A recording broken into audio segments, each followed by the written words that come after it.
to be special interest to me because I'm currently painting my backdrops blue.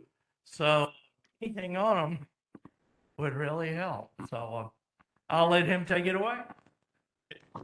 Thank you. Okay, thanks, guys. Oops.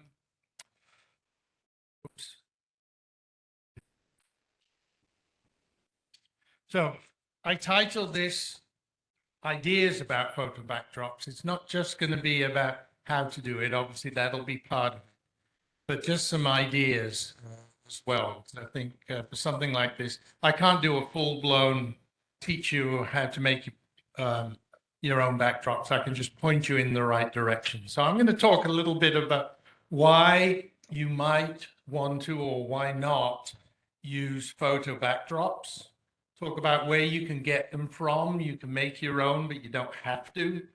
A few tips and ideas that I've run into that I think improve them. And then I will give you an online demo of how I have made my own. I have some purchased ones on my layout, but I also have now made my own, and I have some samples here on the wall. These were proof prints that the print shop that I used made for me a while back. And I'm currently in the throes of installing the results, and you'll see some pictures. They're not fully there. You'll see they're just clipped up at the moment, so I could take some pictures for you. But by the time it comes round to the pilgrimage, hopefully that will all be good and set in place. So why not? Why would you not do it? Well, one of the reasons is probably going to be cost, because these things are not cheap. You're looking at about $5 to $10 per square foot, right? Now, I have some professional stuff, and when I first bought that, my wife went, "How much?" It was about 42 feet length along my layout, and it was about 18 inches high. Ended up at about $650. Beautiful stuff. This local print shop I found has a very good deal, and we'll talk about that later. But it's low, so you can get other ones around it. Between 5 and 10. Doesn't need to be that high. One of the things I have heard from people, they say, well, why would you put a highly detailed background like that? It detracts from the layout in the foreground. It's an argument, right? You don't want to be looking at the background, you want to be looking at the foreground. So if you're going to just paint something there, some shady hills and representation of trees, that worked for me. I like the detail, and I'll talk about it. There's a little bit of complexity on two fronts. One is hanging up a long sheet of paper and getting it on a wall or mounting it on masonite, and pieces of masonite, right? It goes up to 8 foot. I have the stuff that I just made for myself. One of them is actually almost 24 feet long, so it's almost 3 sheets of masonite, and so I had to have overlaps and things we'll talk about. So just to make it easier to handle, but it's a little complex. And then also, if you're going to make your own photograph backdrops from your own photographs, then you need to learn some software. Different kinds of software, free, expensive, medium, but it's a new learning. It's a new tool that we have. For some of you, you might say, well, can't be bothered to go through all of that, but you'll see it's not that difficult. And sometimes it can be quite fun. So here are the whys. I said why not first, but here are the whys. One of the things I feel, the costs are offset by the fact that you don't need to buy so much scenery. You've got a lot of trees. You were to buy the number of trees in that 42 foot that I talked about. That's going to be a lot of boxes of super trees. I've had comments from folks, the backdrops, especially the professional ones that I first had put up on my lab, they look almost three-dimensional, makes the layout look deep. That means when you have a small shelf layout, it doesn't need to be so deep to get a very good-looking background.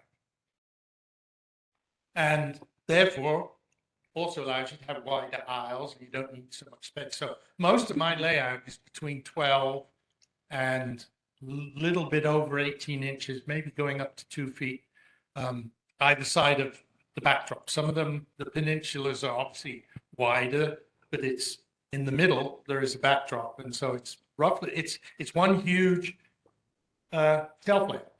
It's going to be about 180 foot of main line, it's all shelf between 12 and 24 inches. Talked about people who say, well, why would you make the background detailed and detract from the foreground? On the other hand, if you're going to spend a lot of effort making your foreground look very realistic, why stop at the background, at the edge of the layout? Why not just have the background match the quality of your foreground?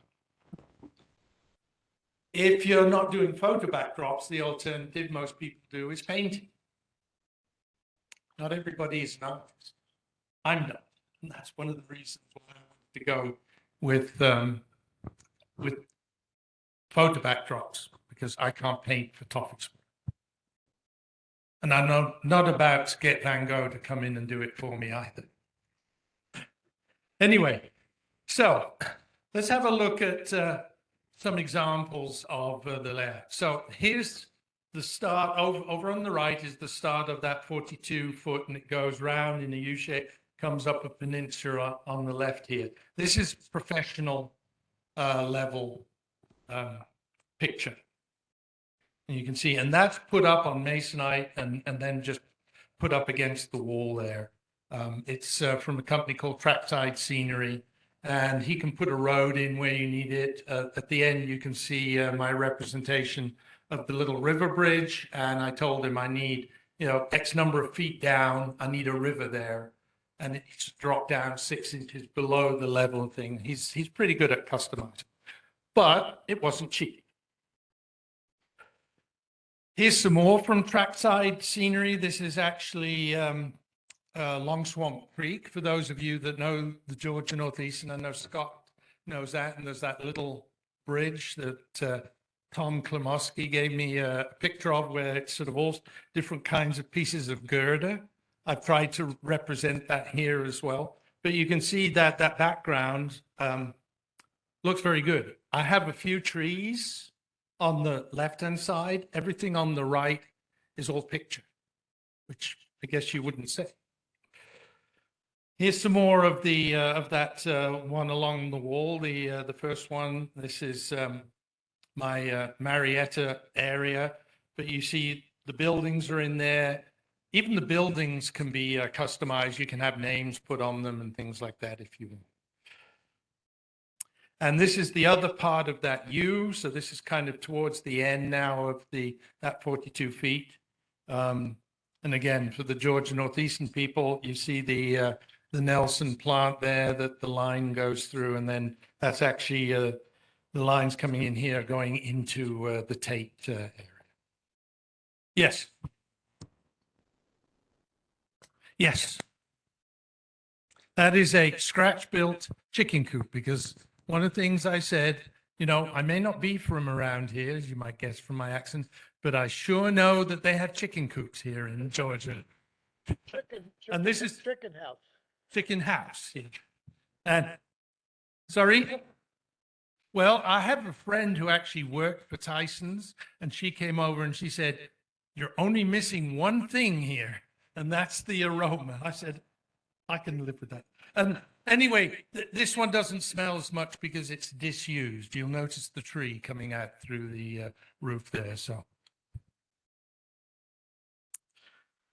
now here's an own image, and I apologize. You can see the plastic sheeting on there, but this is one that I took a picture myself. It's up, can't remember whether it's Marble Valley or Jasper, around about that area, and had it printed out and then stuck it on masonite, put it up there, but I covered in plastic because, as you can see with the foam on the right, I'm going to be putting plaster on there, and I don't want to damage the picture. Picture is, they're water paints. They're inkjet printers. So you've got to make sure you don't get too much liquid on them, because otherwise you're going to mess it up. And here we have on the right-hand side, remember the Long Swamp Creek Bridge? That was the professional one. And on the left-hand side, and we'll see a bit more of this one. This is my 18-foot long piece of picture there. This is where they transition. Well, because the colors aren't exactly the same, because the vegetation isn't exactly the same, I decided I'm not going to try and overlap them by any means. I'm going to put a hill, and then you can see I've started putting foam there. Just going to be a steep-sided hill, cover it in bushes so that it looks like a hill between the two, and that should soften the change from one and the transition from one to the other. Now, somebody asked me earlier, is there a big difference because the ones that I had made here locally, are they as good quality as the trackside ones? I'll be honest, no. But for the difference in price, believe me, the ones I did myself are more than good enough. And hopefully you'll agree with me if you come to the Piedmont Pilgrimage and see the layout. So along here, that part of the layout is actually the Tate Quarry and Mines area, so the Georgia Marble Railroad.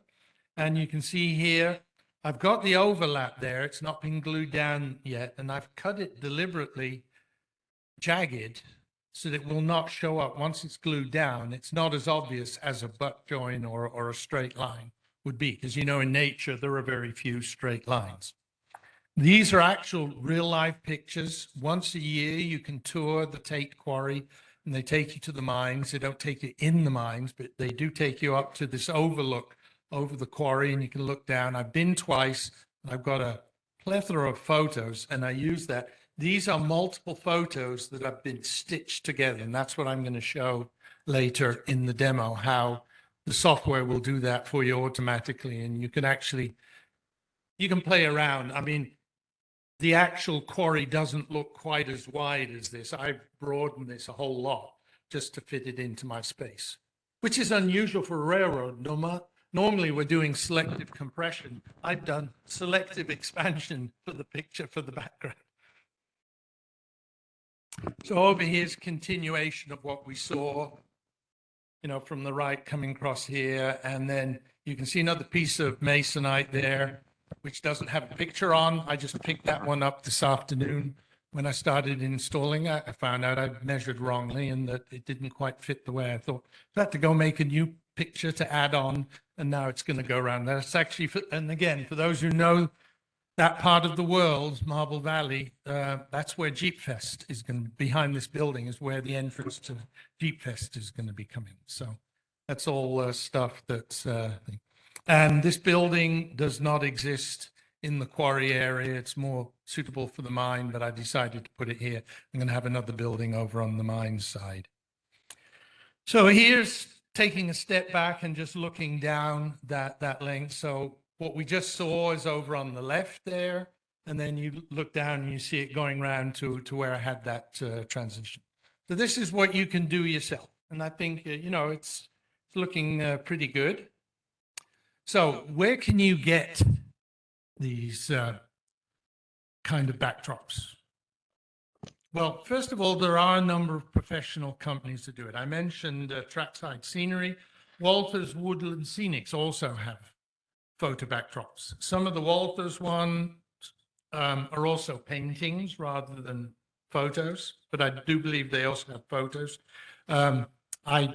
The other day, I discovered one called trainjunkies.com. That was actually a new one for me. And they seem to have some nice stuff. And they're actually at the lower end of the scale. Now, I don't know the quality of their printing, but at the new layout that's at the Tate Depot, trainjunkies.com have been responsible for taking a photograph of the original painting that was behind the layout that has been installed there. And next Saturday, they're going to be installing this a photo of the painted backdrop for the original layout that is now in the Tate Depot. So we'll see what their printing quality is like. But they're actually not that expensive. They're actually close to what I'm paying here locally. And then there are some other ones there. And number 7, internet search. If you go in and say model railroad backdrops, you'll find a lot of stuff, a lot of choices. I haven't put all of them on here, though.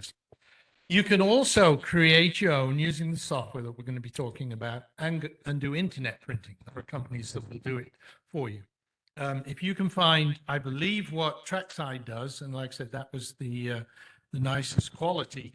I believe he uses what's called Jickley printing, which is a very high quality, but quality is expensive. I looked around on the internet and then local, and I found a store. It's actually in East Atlanta Village, so it's a little bit south of here. And they gave me a very good price. And it is at the low end of the other number that I gave you. Now, I can't guarantee that will stay with inflation, but it's still a very good price. One of the advantages for me was that I was able to take my files down there. I tried to ship them originally via Dropbox and via the internet. But when you have an 18-foot long picture, that's sort of 130 megabytes of thing, and it wasn't working. So eventually I just put it on a stick and drove it down. And then the lady did some test prints for me, and I looked at it, said, okay, this looks good. And then and I actually split it up as well, because I realized I was going to have to cut it up for the 8-foot lengths of Masonite, 8 or less, because sometimes I've shortened it a bit, and then just do overlap. And you saw what I do. I took the 18 feet and I didn't divide it into 6. I actually did 6.5 foot or 6 3/4 foot, so that I had a good overlap on each side, and I could decide exactly where I want to do the overlap. Okay. So the East Atlanta Copy Center, I have cards here. If anybody's thinking about doing their own, I spoke to this afternoon, and she says, if you come in and say you're from the Atlanta Model Railroad Club, I didn't want to, make it sort of complicated by saying Piedmont Division and stuff. So just say you're from the Atlanta Model Railroad Club, and she'll give you a good deal. She promised to do. Let's see. Okay, so a few tips and ideas before we get into the meat of things. When you're installing these photo backdrops, you basically have 2 choices. One, if you've got a shelf layout up against the wall, you can mount it directly on the wall. If you've got sheetrock and you just put it straight up. I would recommend, if you do that, you use wallpaper paste. Treat it like wallpaper. Because the other alternative, which I'm going to talk about with for Masonite, is 3M77, or there is also now a 55, which is supposedly photo archival safe. There are acids and things in some of the glues. So they say that's better for pictures. The thing with the 3M is contact glue. You spray it on the on your surface, you spray it on the paper, you put it up against there, it sticks. If you're putting it onto the wall, wallpaper paste allows you to move it around. Now, if you're going to put it onto Masonite, which you can do if, for example, it's in the middle of a peninsula, and you've got supports that you can put it up against, then that's not so difficult. Then you still need 2 people to do it. Don't do it by yourself. 2 or 3 people, one holding it, and you glue a piece down, fold it back, glue another piece down, fold it back, and slowly take a wallpaper brush and brush it down. Do it slowly, you will get a good result. It won't crinkle and things. Now, you could also do wallpaper paste on the Masonite, but I think if you're going with Masonite, go with the 3M glue. The contact glue works much better. And once the Masonite is done, then you can wedge it in place. Most of that far wall that I showed the first picture, it's just wedged in place. I have a foam on top of the benchwork, and it slips down behind that, and maybe a couple of screws just along the top just to make sure it doesn't fall forward. For the peninsula, it's going to go up against supports, as you saw, and and they're fixed to the layout. I talked about the overlaps, right? The professional prints are normally supplied with butt joints. So if you buy 42 foot of trackside scenery, they butt up against each other. And you may have noticed you do see a line occasionally. Now, there are tricks and things that you can do for that, try and hide them. But that's why I decided for my own pictures, I could create an overlap, and I think that will work better, partially because of the jagged edge. Like I said, you don't have a straight edge like that in nature, so a jagged edge will help hide. Integrate your photo backdrops into the layout a number of different ways. So if it's wall mounted in any way, so that long line going down on mine, originally, I have a 90-degree corner right down at the bottom. I could have coved it. That was a little more complicated. I didn't know what I was exactly going to be doing there. So I said, you know, I'll just have a corner. What I'll do, I'll put some trees and stuff there. Maybe there's also going to be a building. There's going to be an industry there. So that will hide a lot of it. I think that works, right? Or you can put, like I put elsewhere where there are other transitions, the hill, and hide it that way. To a certain extent, if you get a really bad butt join, yeah, maybe you just end up putting a hill there as well to hide most of that butt joint. You can do that. If you are mounting something on the wall, something I saw online, actually it was on the trainjunkies.com site, and you don't have an upper level. I do. But if you don't, they said, put a strip along the top of the photo backdrop. It could be a strip of wood, looks very nice. But it could even be just a strip of paint, maybe even a strip of brown or black or gray duct tape, just to frame it. And that just gives you, you know, rather than it just ending as the top of the photo backdrop, have something along the top. And finally, add 3D elements between the foreground and the background. So pull the background into the foreground by putting 3D elements there. And I'm going to give you some examples of that. You can do rocks. I put ground foam. I put dirt, have a path leading up, and it just goes up the wall. It goes straight up.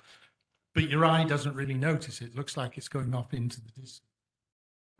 That kind of hides the joint. Not perfectly every time, but it just makes it a little different rather than just there's a picture and there's the foreground. And you can do other things as well, power or telegraph lines, roads, mirrors, even to do some things. So number 4, some examples. So here's on that professional picture. You see, it had some rocks on the picture, and I put some more rocks, more or less the same color. And again, even though I say so myself, you have to look hard to say, what's the picture and what's actually a rock? And then you can see in the middle here, so we can get the mouse there. That's where I put some dirt down. Good old Georgia clay, by the way, dried. And some of it's on the ground and some of it's just stuck on the picture. It looks like a path going up into the woods. You can use a river as the transition, right? So I put some rocks up against there, and there was some white water on the picture where the picture stops. But I put the epoxy at the right level and put some hairs and put some white water there. Took some white paint. And again, you have to look hard to see where the junction is. Stefan, is it? This is a professional, because the trackside scenery guy does awesome rivers. Rivers are very difficult. I tried taking some pictures last autumn.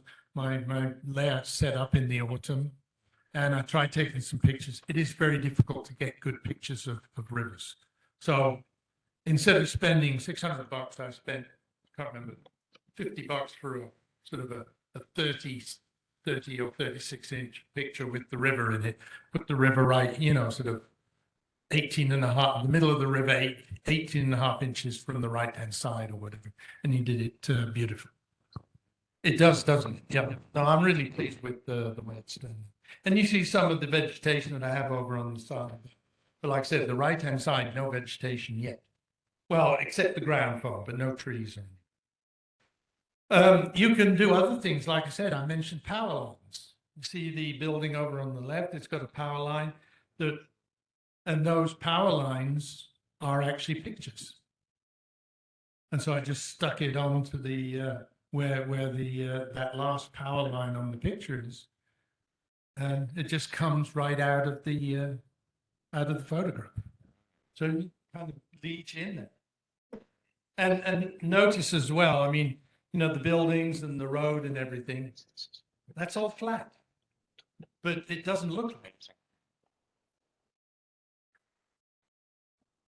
And another place, use a bridge to hide transition. The transition here is a little bit more obvious, but you just use different layout elements and just try and attract attention away from the actual transition. Okay, so now let's get to the fun stuff, making your own. So let's quickly look at what choices there are. You go into the internet again. There are many, many picture and image manipulation programs available. General, the photo programs are designed for photos. Remove red eye, sometimes cut out a piece of the picture. They're not designed to make large, long photo type backdrops. Now, the program I use is actually called Affinity Photo. So it's supposedly a photo, but it does more. So it's kind of an intermediate between image manipulation and a picture. One thing you need to be aware, the more power you get, the more of a learning curve there is. Isn't that always the way with software?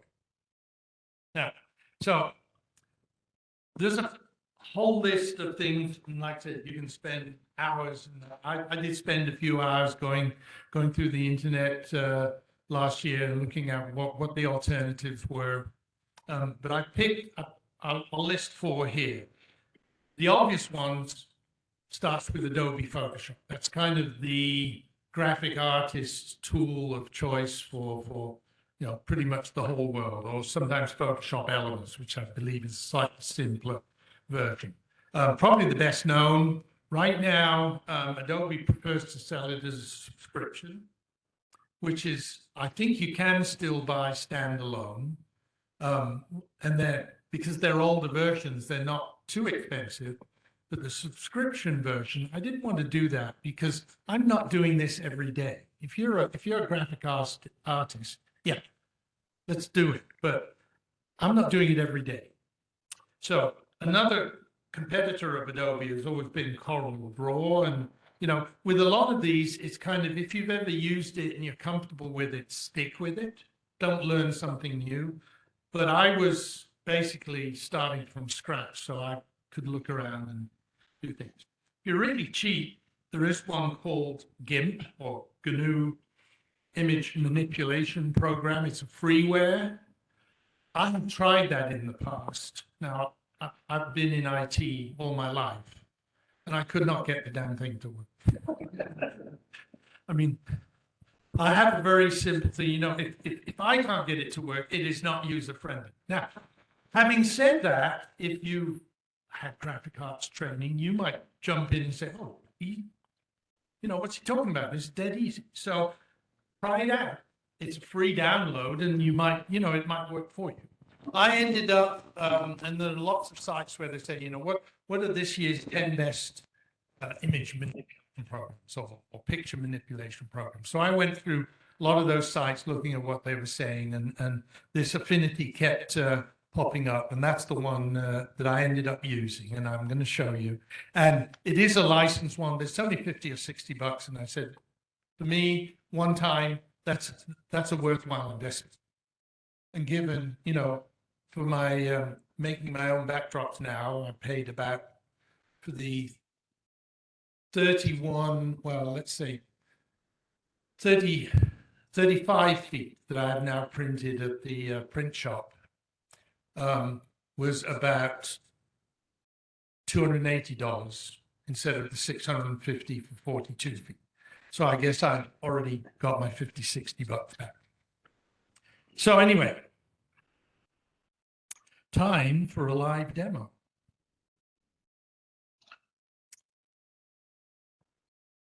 Okay, so here's the program. And this is not going to be a clinic of everything of how to do and you know, what you can do with the Affinity. With any of these programs, what you have to do, you have to get in, you have to play around with it. One of the nice things about it is you can take a bunch of pictures, start, you know, stitching them together, trying something.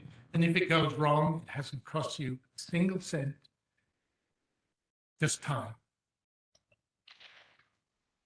Yep.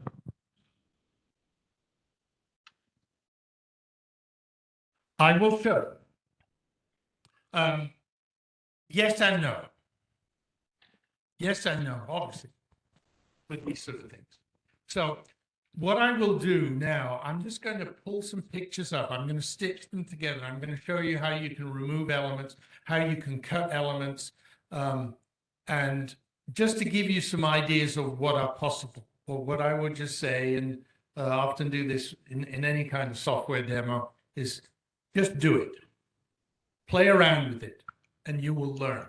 And yeah, okay, you may spend a week or 2 weeks trying things, and you've done a whole pile of stuff, and all of a sudden say, this is not what I want, I got to start again. Like I said, it's only time, not money. You're not throwing anything away. So the first question was, do they have to be adjacent pictures? Well, the obvious one is, let's start with adjacent pictures, because that's the easiest. So I'm going to go in where it said new panorama. And what I do here, it's got 2 boxes. I'm going to add some pictures. So let me, these are pictures that these are my pictures now. And, oops, no, wrong, sorry. Wrong folder there. I need to go to my trains folder, backgrounds. And I'm going to go to the quarry because we saw that that's kind of the really in your face thing. And so you can see I've got 5 pictures there that they don't go quite as far as that whole quarry, because I've got another set somewhere and I can't remember where I put those. So here's another tip for you. Make sure you structure your pictures and store them in a good, don't just put them in one big bucket, in one folder, because you'll be looking forever.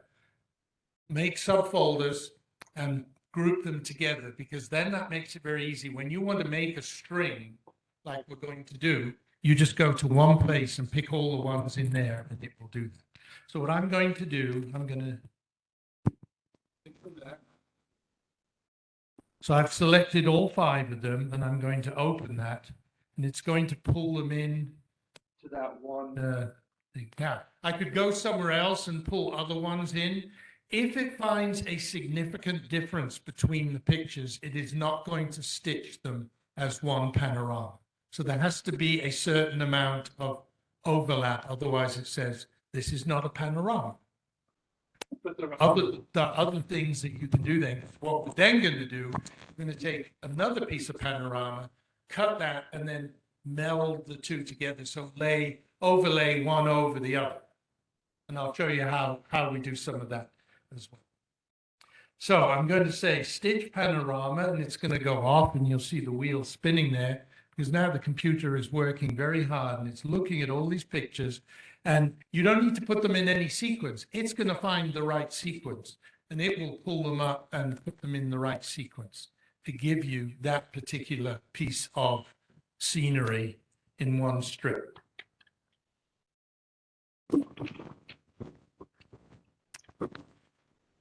So there you go. It's very small at the moment, but it has taken those 5 pictures and overlapped them and said, okay, I'm going to make this. And you will see there are certain places where you can see that they have been overlapped because things kind of break unexpectedly, but there are ways that we're going to fix that.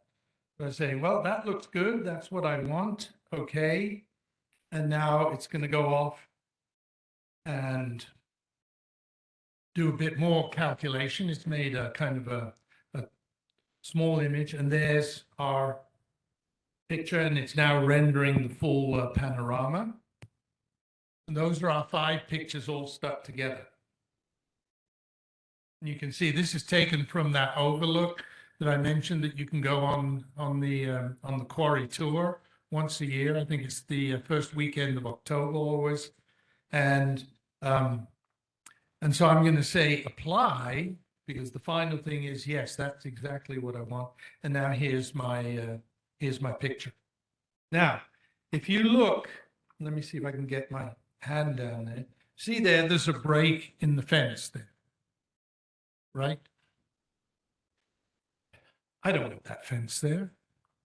Even if it's broken, because I don't actually want that fence there. It doesn't look nice on a railroad. Now, I have been able to take all of it away. There were fences and lights and things on these parts as well. So I've taken them out, but I'll just show you very quickly. The first tool I'm going to use is one down here. It's called a clone brush. Then you can go down and say, some of this, I'm going to click, see the cross there. That little cross there. What is going to happen as I take this circle and move it up there? It's going to take where, do you notice there's a little black cross there? It was moving up and down. It's basically, I'm taking what was over on the left of that line and moving it into this particular one here. So do that again.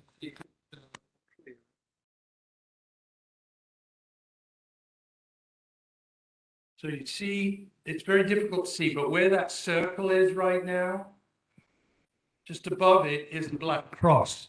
And if I go here, see, it's pulling a picture of that water across, and slowly I can get rid of the fence.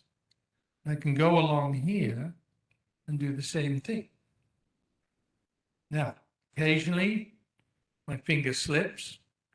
I can go back and just press Control Z and take away what I did, or I can go back and we're going to heal it later.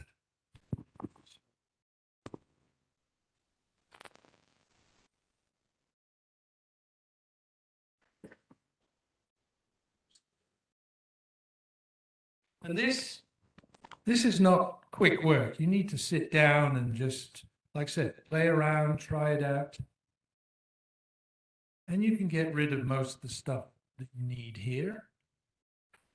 And notice sometimes, see how, I don't know if you can see, my black cross is now coming up against that tree, and it's taking pieces of that tree and moving it over here.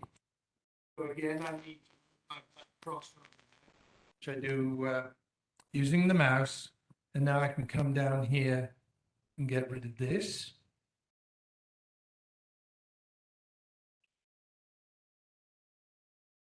So basically right now I've kind of got rid of that part of the fence that was there. It's not 100% pretty. I can tidy that up. But I just want to show you some other things as well. I had a fairly small circle there. If I want to do things a little quicker,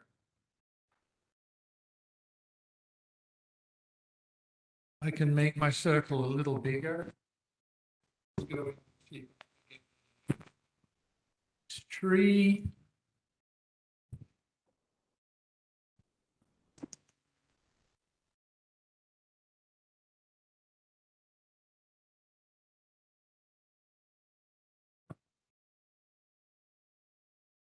Oops. Need to flip that.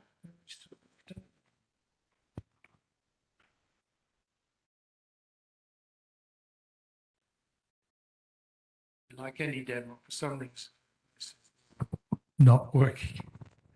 Always the problem with the live demo. Anyway, but we have more. So you see there, you can just take pieces. And I've done this to take, for example, pieces of hillside. Let's say this is actually the cap of the lamp. Suppose I say, well, I just want to put some trees here. I can clone these trees and just put them over that lamp, and you don't see the lamp anymore. It's called Affinity Photo.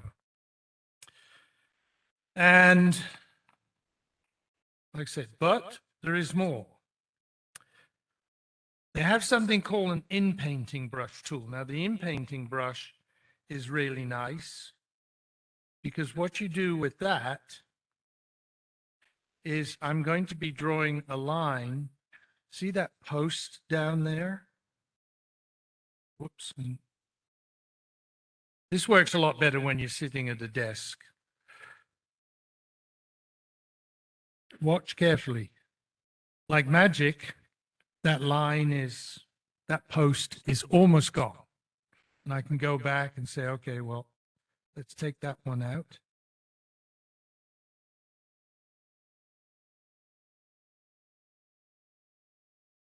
And you see, it's coloring what it's actually going to do. And within painting, what it's doing, it's actually taking the sides and moving them in.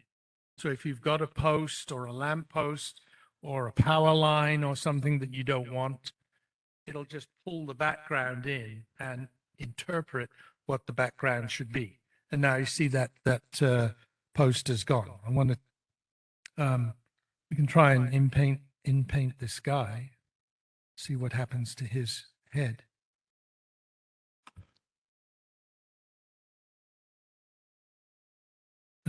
See? But just another useful tool. The in-painting has some other choices. Also has a healing brush. Clone. You have to indicate kind of a starting point, which you do with the mouse and with the Alt key. So I'm going to go out into the lake here, and then you just brush, and it kind of fixes blemishes. See, so it's a little softer. The clone actually copies what you're doing. The healing will take what's there, but merge it with what you're covering up. And so that gives you a much softer way. And you can also then, make that water look a little better. And the edges of anything that you've cloned are often hard. The healing tool makes them soft so they're not so obvious.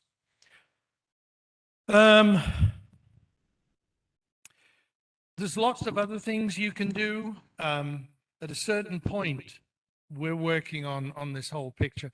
I would say what you really want to do is you do actually want to zoom in on stuff.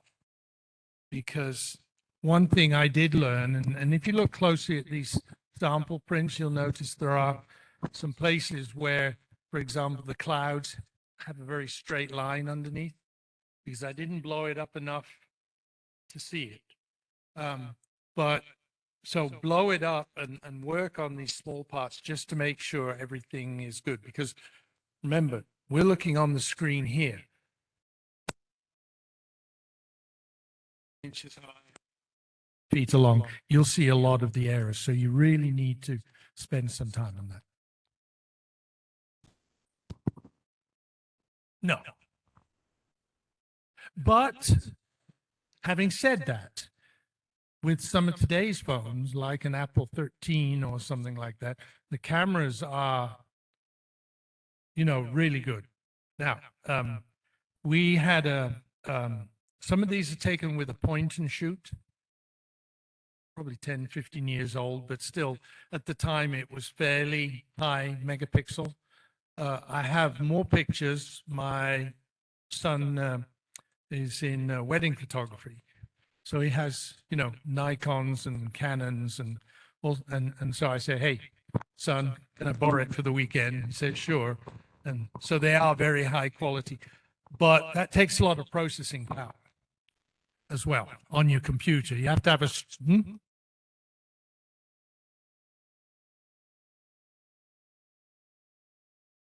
oh, no, okay.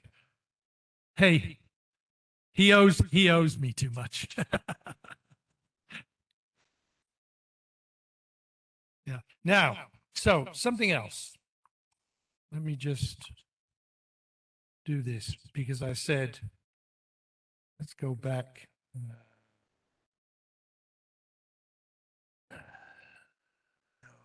Come on, come on. Here we go. And go back to Zoom to Fit. I look at this picture, and this is going to be another demo that won't work 100%, but I just want to show you, give you the gist of things. We look at this, say, well, this is a very nice picture, but got a whole thing of blank sky up, or, you know, blank space up here, not even sky, and kind of sky here and sky there, and but a gap in the middle.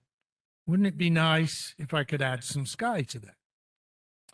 So the first thing I'm going to do is say, well, okay, if I want to do that, what I'm going to have to do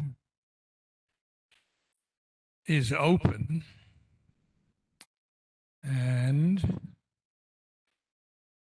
somewhere, hopefully, I have a sky picture. Ooh, what a surprise. I do. Double click on that and it comes up here. But what I do know, this is actually a little bit smaller than what I really want, right? Because I can see up here, it's 1920 by 1080 pixels. And you can also convert this into inches if you want. And this one is much bigger. So, because you can see over here, it goes up to 8,000 pixels. So what I really want to be able to do, I'm going to click on this.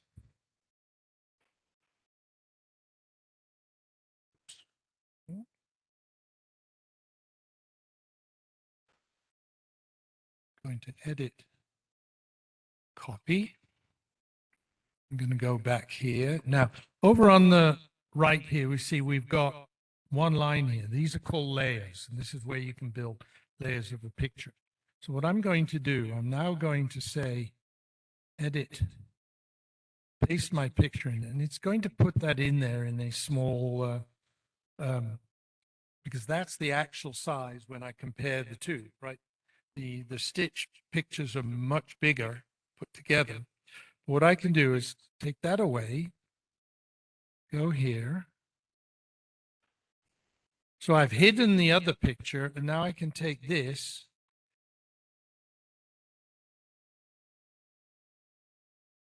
and start filling it up. Now, this is just a very quick way of doing it. You wouldn't normally want to do it. You see how the clouds are stretching out. It's not perfect. Now I can pull it down a bit. That makes the clouds a little better. You can play around with it. And I'm going to slide it up because I did try this out before I came here. I wanted to make sure it kind of worked. And what I'm going to do is I'm going to slide this picture back down here because I want it at the back. Obviously, sky should be in the back, right? And when I go back into the layers here and click on my original picture, now you can see that I've got a lot more sky there. But I've still got the old sky that's there, and that's kind of inconvenient. So I'm going to turn off backdrop here. And I'm going to use something called the selection brush. There's a flood select and a selection brush, whichever one you use. It depends on the colors and the kind of material that you're cutting. But basically what I'm going to do, I'm going to start here. And I'm going to draw a line close to the edge, which should work. Hopefully, there we go. Okay, but I'm going to escape out of it because I don't want it there.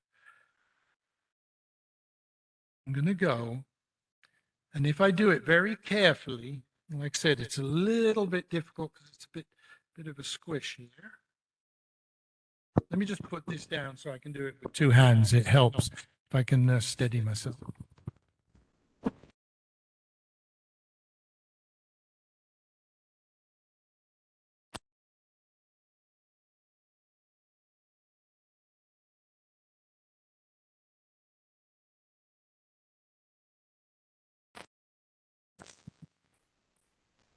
It's a little sensitive.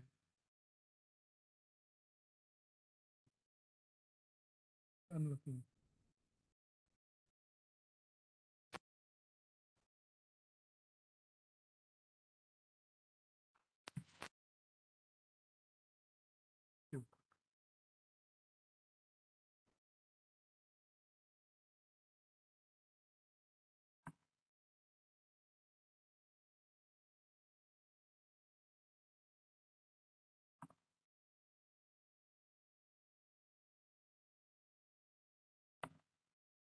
I'm not going to make this too pretty.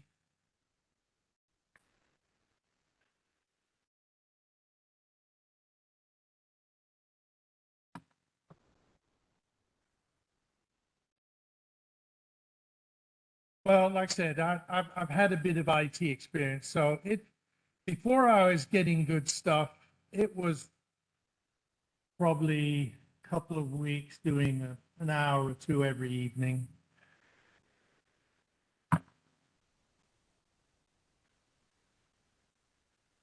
Except, yes, you can. I mean, like I said, this isn't a full blown of everything you can do, but yes, that question is can be done. I'm just going to see if I can get a.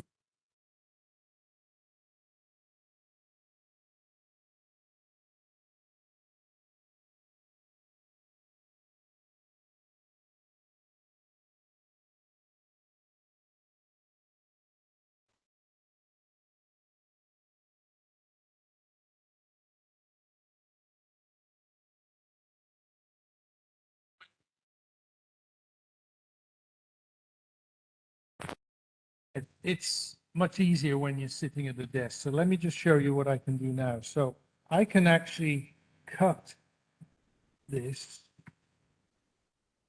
I will go up to the arrow. I will point to this or copy it, and then I can do another paste. Now this paste is going to go over. Paste is going to go over the original one. So it's pasted, but now notice I've got 3 layers here.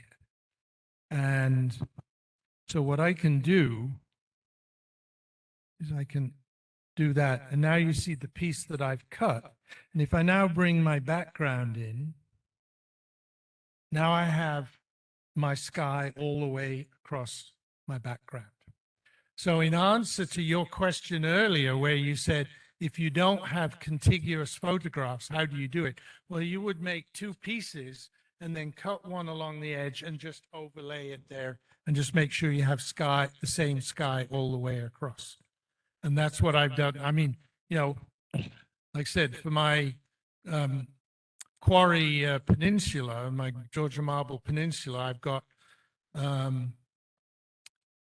24 feet up one side, and I think it's about 13 or 14 feet down the other side. And yes, I had to not just use the panorama mode, but also use the cutting and pasting method to do it.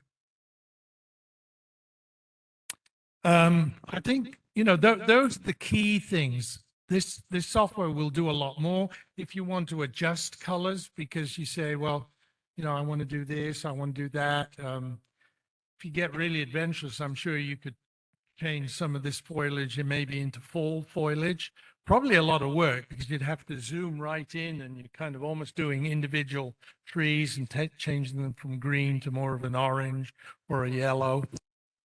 But anything is almost possible if you're prepared to invest the time to learn it.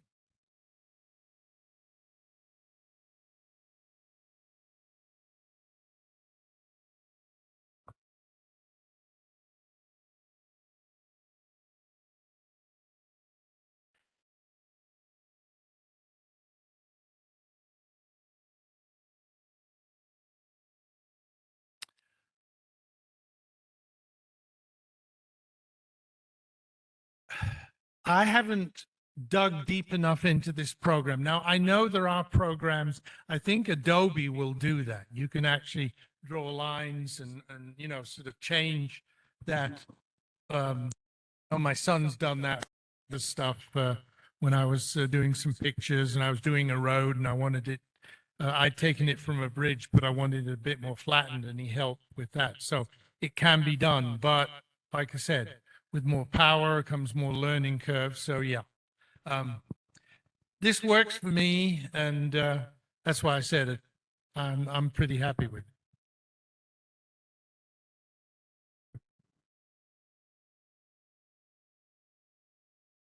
Yeah.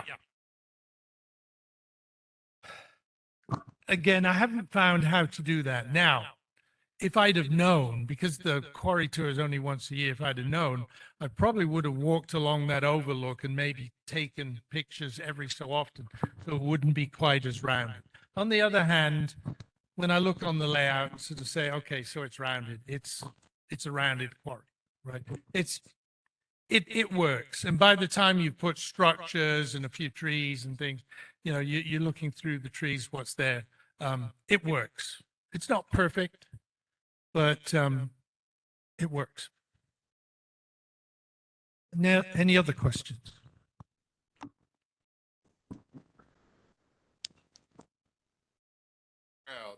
Yeah, I need a microphone. Yeah. And so we're a small group there. If you have something you really want to see, we usually don't want something in the middle of nowhere. There are a pile of people more weird than us out there. And if you know you want something, these people will go and take a drone just because you ask them to, and you fly it up. And I want a picture of lizard head from 3,000 feet. And there are people all over the country doing this kind of stuff. It doesn't cost these guys hardly a dime to fly their drones. You can put it out on these news groups and say, I want a picture of downtown Chicago from the southeast corner, this and that. There are a lot of people out there who take these pictures for you. So we're just one part of the hobby. People interact with us and they get a big kick out of this if you show them what you're doing with it. Okay, that's a good point. Good point.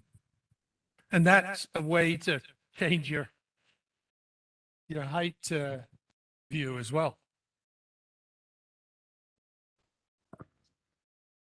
Time of day as far as shooting, if you're shooting your own pictures. You worry about shadows and Well, you do. And again, if I were doing this professionally, then I would probably do it very, very differently and take the pictures and sell them. Not doing that. The quarry tour, you don't have much choice in time. Yeah, you know, they're sort of hourly trips, so you can maybe try and book a afternoon or a morning or whatever, or and get kinds of pictures and things.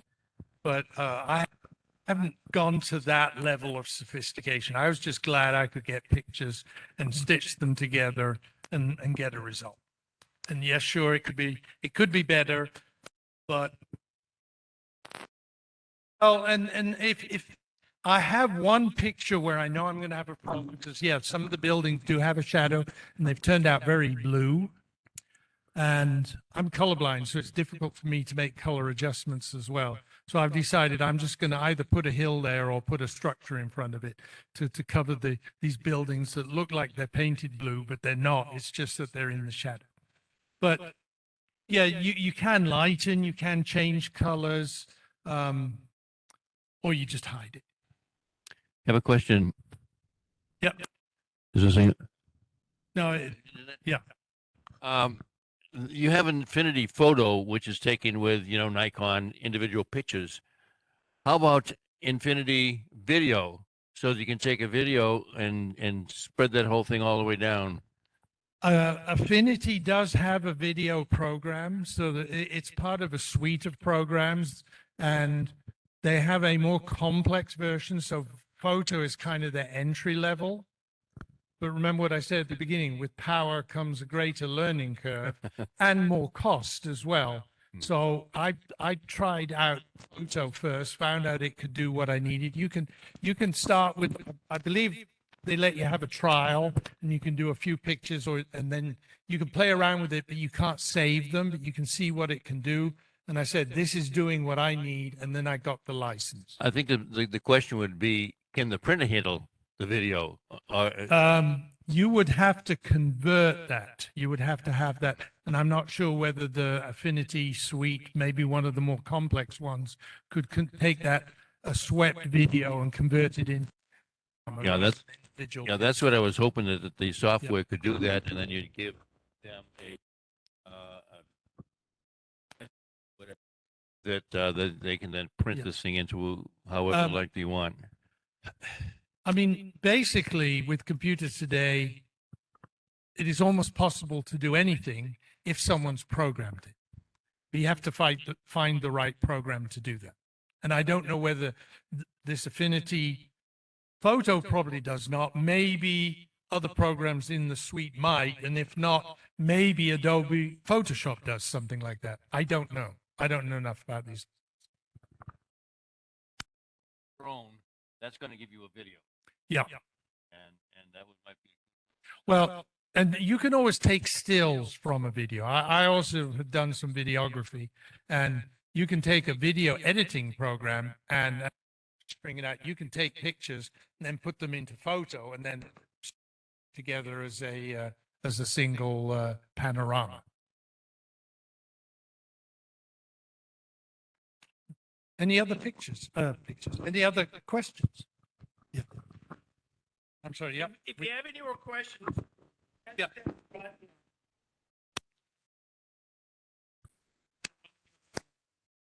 Yeah, just very quickly. I did not bring a handout. Don't believe in handouts. My email address is there. I have some cards. You can email me and I can send you a PDF of the presentation so you have all the information you need. There are also cards here if anybody's interested in starting this and getting their own printing. Take the cards for the print shop because, as you see, they did a great job and she does give us a good price. Thank you. That was great. By the way, this session was recorded and we'll post it on YouTube so you can watch it again. So,